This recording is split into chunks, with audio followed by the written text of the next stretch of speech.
Underground house swimming pool. Vidyanagar नामक गांव में विकास नाम का व्यक्ति रहता था। वह दोस्तों के साथ गांव के तालाब में स्विमिंग करने के लिए जाता था। एक दिन विकास अपने दोस्त से कहता है, हाय फ्रेंड्स, जल्दी चलिए, स्विमिंग करेंगे और खुशी से मजे करेंगे। लेकिन कभी कभी वहां स्विमिंग करना डेंजर है यार।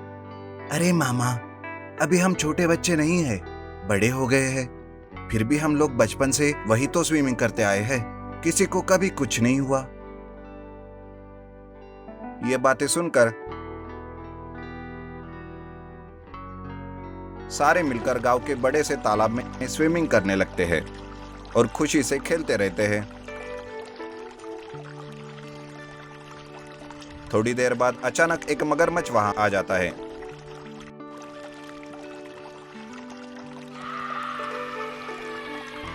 वे सब भागकर ऊपर आ जाते हैं। विकास के दोस्त कहते हैं, अरे विकास, भगवान की कृपा से बच गए यार, वरना आज हम मगरमच्छ के दावत बन जाते। सच कहा यार, आज तो हमारा खेल खत्म ही हो जाता। यह सोचकर विकास के मन में एक आइडिया आता है कि एक अंडरग्राउंड हाउस स्विमिंग पूल बनाना चाहिए।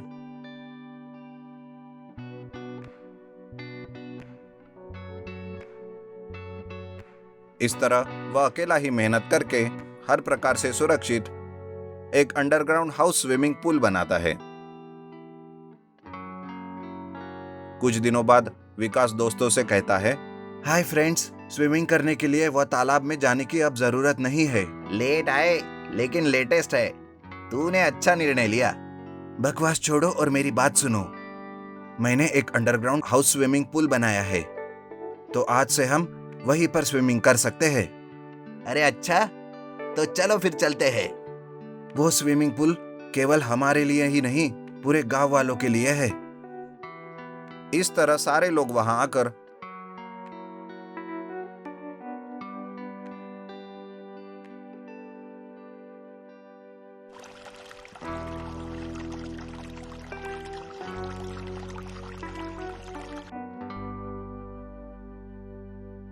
स्विमिंग करते हुए, बीच बीच में गेस्ट हाउस में रेस्ट करते हुए खुशी से मजे लेते रहते हैं। ये बात पड़ोस के शहर के सिटी मीडिया को पता चलती है और विकास के इंटरव्यू के लिए वो वहां आते हैं। रिपोर्टर विकास से बातें करते हुए कहता है, हेलो सभी को मेरा नमस्कार। हम लोग आज विद्यानगर के गांव में विकास नाम के एक व्यक्ति से बनाए गए अंडरग्राउंड हाउस स्विमिंग पूल के पास है। ये बहुत ही अनोखा है और इसे बनाने के लिए विकास जी ने बहुत मेहनत की है और इसके बीच जो अंडरग्राउंड हाउस है वह बहुत ही आकर्षक है। इस गांव के सारे लोग अपने बच्चों के साथ आकर एंजॉय कर रहे हैं। इतना अच्छा निर्माण किया है इन्होंने। विकास जी, आप बड़े ही जीनियस हो, धन्यवाद। इस तरह विकास के अंडरग्राउंड हाउस स्विमिंग पूल के बारे में पेपर में भी आ जाता है। बहुत सारे लोग वहां आकर एंजॉय करते रहते हैं। वो एक फेमस पिकनिक स्पॉट बन जाता है। इसलिए विकास की कमाई भी अच्छी होने के कारण वो अपना जीवन बहुत आराम से बिताता है। इस कहानी को लाइक करें और हमारे चैनल को सब्सक्राइब करें और अपने दोस्तों के साथ शेयर करें। धन्यवाद। चिकन लेग पीस भजिया। महाबलीपुर नामक गांव में लालू भाई नामक एक व्यक्ति रहता था। वो बहुत ही पढ़ा लिखा था और इस शहर में नौकरी करता था।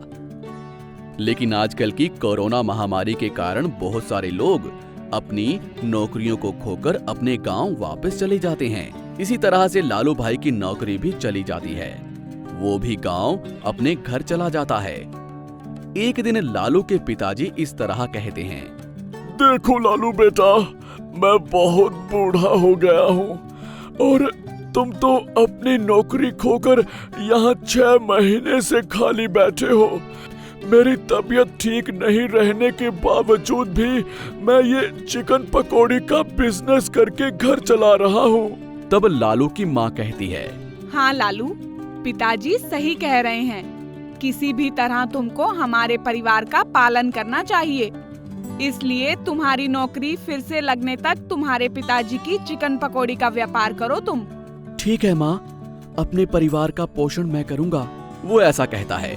तब लालू के पिताजी कहते हैं, देखो बेटा लालू, आजकल कोरोना के कारण ये चिकन के व्यापार में भी बहुत ज्यादा ग्राहक नहीं है, इसलिए बहुत सारे लोग ये व्यापार भी बंद कर रहे हैं। इसलिए तुम्हें बहुत ही सोच समझकर ये व्यापार करना होगा। वो ऐसा कहता है। ठीक है पिताजी, मैं जरूर वैसा ही करूँगा। अगले दिन लालू भाई ऐसा सोचने लगता है, हमारे गांव में बहुत सारे लोग चिकन पकौड़ी का ही व्यापार कर रहे हैं, इसलिए मुझे कुछ नए तरीके से व्यापार करना चाहिए। इसलिए मैं चिकन पकौड़ी की बजाय चिकन की भजियां बनाकर बेचूंगा तो अच्छा रहेगा। ये सब कुछ सोचकर अपने पिताजी से पैसे लेकर चिकन लेने के लिए शहर जाता है। शहर जाने के लिए रास्ते में जंगल को पार करता है। तभी वहाँ एक बकरी होती है जो पेड़ों में फंसी होती है और मदद के लिए पुकार रही होती है। उसे देखकर लालू के हृदय में दया आ जाती है और वो उसे बचाता है। लालू के बचाने के बाद वो बकरी एक देव कन्या के रूप में बदल जाती है। ये देखकर लालू हैरान हो जाता है। तब वो देव कन्या इस तरह से कहती है, देवता लोक में मिले श्राप के कारण ऐसी हो गई हूँ। तुम्हारी दया हृदय के कारण फिर से देव कन्या हो गई हूँ। तुम्हें क्या वर चाहिए मांगो, मैं तुम्हें वो दे दूंगी। तब लालू कहता है, मेरा परिवार बहुत ही कष्ट काल में है। मुझे व्यापार करने के लिए मुर्गियों की जरूरत है, लेकिन उन्हें खरीदने के लिए मेरे पास पैसे नहीं हैं। वो ऐसा कहता है। तब देव कन्या कहती है, तो ठीक है, ये लो, ये बीज लेकर तुम्हारे पास जितनी भी मुर्गियां हैं उनको खिलाओ, जिससे इनके द्वारा दिए गए अंडों से निकली हुई मुर्गियों के 4 पैर होते हैं और बहुत बलशाली होते हैं। ये कहकर वो गायब हो जाती है। तब लालू देव कन्या के कहे अनुसार ही मुर्गियों को वो बीज खिलाता है।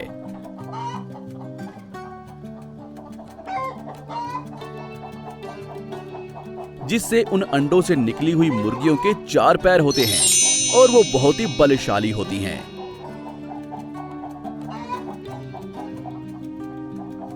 इतना ही नहीं, इन्हें देखकर सारे लोग आश्चर्यचकित हो जाते हैं।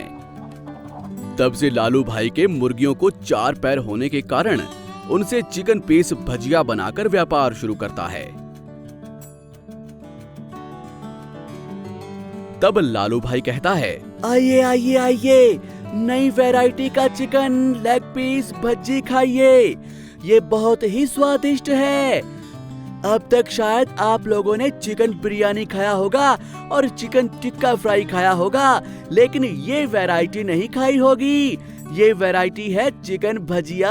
आइए आइए आइए, इसीलिए आप सबके लिए गर्मा गर्म चिकन लेग पीस भजिए बिल्कुल तैयार हैं। आइए आइए भाई आइए।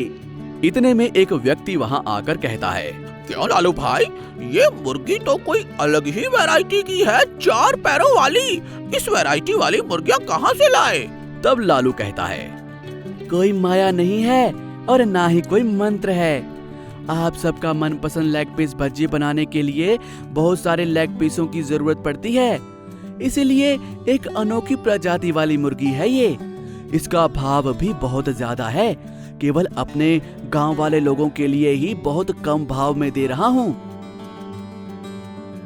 इस तरह लालू अच्छी अच्छी बातें करता है और लोगों को हंसाते हुए चिकन लेग पीस का व्यापार शुरू करता है और वो अपने व्यापार से बहुत सारे पैसे कमा लेता है और खुशी खुशी अपना जीवन बिताता है। ये कहानी हमें सिखाती है कि भगवान हमेशा मेहनत करने वालों की ही सहायता करते हैं। आपको हमारी ये कहानी कैसी लगी हमें कमेंट बॉक्स में जरूर बताएं और यदि आप ऐसी ही और भी कहानियाँ सुनना चाहते हैं तो हमारे चैनल को सब्सक्राइब करना ना भूलें। शुक्रिया।